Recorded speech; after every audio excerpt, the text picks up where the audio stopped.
महाकाल शिव की महिमा अपरंपार है। उन्हें प्रसन्न करने के लिए किसी खास प्रयास या पूजा पाठ की जरूरत नहीं होती, बल्कि सच्ची श्रद्धा और पूरे मन से किया गया प्रयास आपको भोलेनाथ की कृपा का पात्र बना सकता है। शायद यही वजह है कि अपने भक्तों के लिए महाकाल ने काल तक को भस्म कर दिया था। ऐसी ही एक कथा मिलती है हमारे धार्मिक ग्रंथों में, जिसे हम आज आपको सुनाएंगे। मान्यता है कि भक्तों का चरित्र पढ़ने और सुनने से भोलेनाथ की असीम कृपा और पुण्य की प्राप्ति होती है। तो आइए चलते हैं कथा की ओर। लेकिन उससे पहले आपसे छोटा सा निवेदन है, चैनल पर नए हैं तो सब्सक्राइब जरूर करें, वीडियो पसंद आए तो लाइक करें। भक्त के प्रति महाकाल की अगाध आस्था जिस कहानी आज हम जिक्र कर रहे हैं, वह स्वयं भगवान कार्तिकेय ने संतों को सुनाई थी। इसके अनुसार राजा श्वेतकेतु, जो कि भोलेनाथ के परम भक्त थे, उन्होंने काल को भी जीत लिया था। राजा श्वेतकेतु सदाचारी और सत्यवादी, धर्म के मार्ग पर चलने वाले शूरवीर और प्रजापालक थे। वह अत्यंत ही निष्ठा और प्रेम भाव से प्रजा का पालन और आगाध आस्था और श्रद्धा भाव से शिव भक्ति करते थे। उनके इस भक्ति भाव से महाकाल अत्यंत प्रसन्न थे। उनकी कृपा से श्वेतकेतु के राज्य के लोग दुख, दरिद्रता, अकाल मृत्यु और महामारी से अछूते थे। एक दिन जब राजा श्वेतकेतु का जीवन काल समाप्त होने को था और वह भोलेनाथ की आराधना में लीन थे, तब चित्रगुप्त ने यमराज से कहा कि राजा श्वेतकेतु की आयु अब पूरी हो चुकी है, अब उनके प्राण हरने का समय है।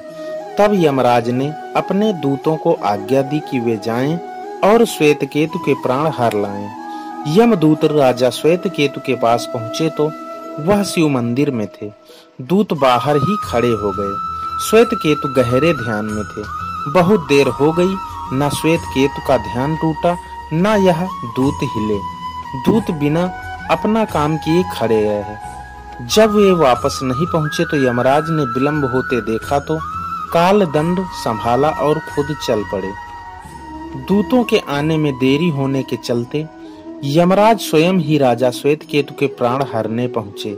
लेकिन वहां उन्होंने देखा कि वह तो महादेव की साधना में लीन है। अब तो वह सोच में पड़ गए कि इसके प्राण कैसे हरें। उन्होंने सोचा कि यह अभी पूरी तरह शिव पूजा में डूबा है।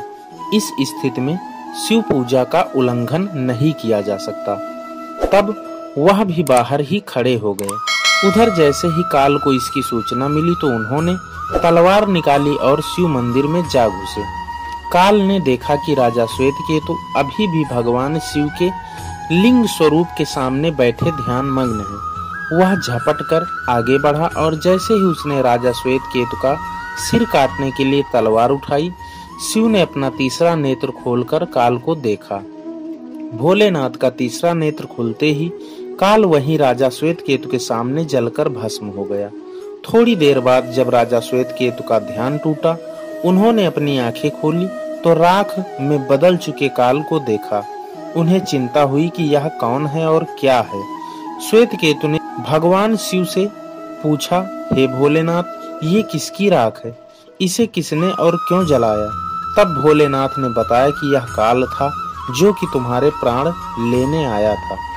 राजा श्वेतकेतु ने कहा कि हे महाकाल, यह तो आपकी ही आज्ञा से तीनों लोक में विचरता है, लोक को नियंत्रण में रखता है।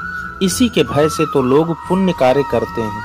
आप इन्हें अतिशीघ्र जीवन दान दे दें। शिव जी की कृपा से काल जी उठा और उसने उठते ही श्वेतकेतु को अपने गले से लगाकर बोला, राजा, तुम जैसा तो तीनों लोकों में कोई नहीं है। तुमने तो अजेय काल को भी जीत लिया।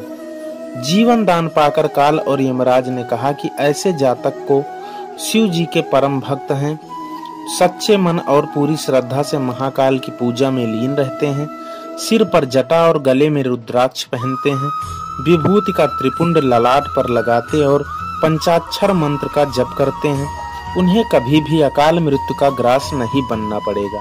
कथा के अनुसार इस आशीर्वाद के बाद श्वेतकेतु ने लंबे समय तक राज किया और फिर महाकाल की कृपा पाकर उनमें ही विलीन हो गए। दोस्तों और मित्रों, आशा करता हूँ कि इस कथा से आपको लाभ अवश्य प्राप्त होगा। चैनल पर नए हैं तो कृपया सब्सक्राइब करें। वीडियो पसंद आई हो तो लाइक करें। मिलते हैं अगली वीडियो में, तब तक के लिए नमस्कार। जय श्री कृष्ण।